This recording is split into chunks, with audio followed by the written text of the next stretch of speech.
বন্ধু বান্ধৱীসকল, আজি অৰ্ণৱ আৰু দেৱযানীক ডক্টৰে কি ক'লে চাওঁ আহকচোন।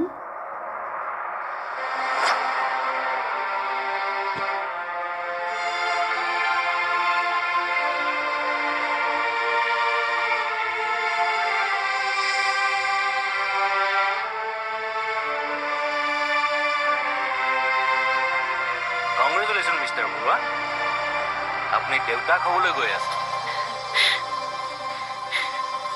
আপোনালোকৰ ঘৰলৈ নতুন আলহী আহিব। মিঠাই খুৱাব লাগিব কিন্তু এটা কথা মিষ্টাৰ বৰুৱা। কি কথা ছাৰ? আজিৰ খণ্ডটো এতিয়াহে বহুত বেছি ভাল লাগিব আৰু আপোনালোকে ছাবস্ক্ৰাইব কৰিবলৈ নাপাহৰিব। অৱশ্যে গোটেইকেইটা টেষ্ট কৰাৰ পাছতহে নিশ্চিত। সেয়েহে কাইলৈ ৰাতিপুৱা এখেতক আপুনি লৈ আহিব লাগিব। আমি আৰু কেইটামান টেষ্ট কৰিম, ৰিপৰ্টছবোৰ লগে লগে পাই যাব। ঠিক আছে ছাৰ, বেছি চিন্তাৰ বিষয় নহয় চাগে। নাই, আজিকালি চিকিৎসা বিজ্ঞান বহুত আগবাঢ়ি গৈছে। প্ৰতিটো সমস্যাৰে সমাধান আছে, চিন্তা নকৰিব।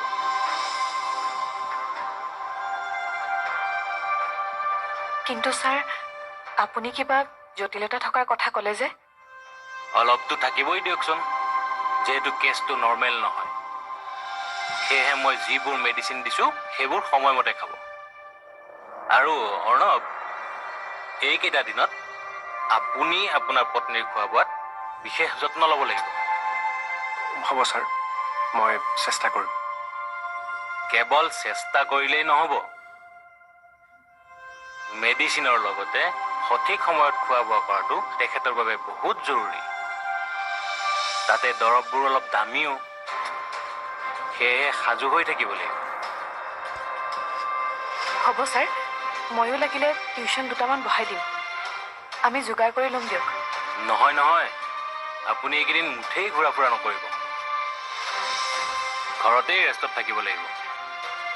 সেয়েহে টিউশ্যন কৰাৰ আশা বাদ দিয়ক। ছাৰ, এখেতৰ ব্লাড টেষ্টটো কৰাব পাৰিম? দেৱযানী, আপুনি এওঁৰ লগত যাওক, গৈ ব্লাড টেষ্টটো কৰাই লওক। আহক আপুনি। ঠিক আছে ছাৰ। যোৱা।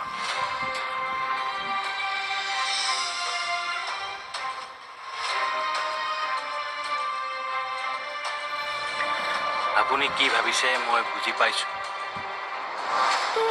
আপোনাৰ পত্নীৰ কেছটো সাধাৰণ নহয়। আপুনি যথেষ্ট টকা যোগাৰ কৰিব লাগিব। ছাৰ, সকলোবোৰ ধৰি কিমানমান লাগিব চাগে? অতি কমেও ৩-৪ লাখ টকাটো লাগিব। তাৰ পাছতো কিন্তু কি হয় তাৰ নিশ্চয়তা নাই। মানে সন্তান জন্মৰ সময়ত আপোনাৰ পত্নীৰ জীৱনটো সংকটত আহিব পাৰে। সেয়েহে ইমানবোৰ মেডিচিন দিবলগীয়া হৈছে। কিন্তু এইবোৰ কথা আপুনি দেৱযানীৰ আগত কিয় নক'লে?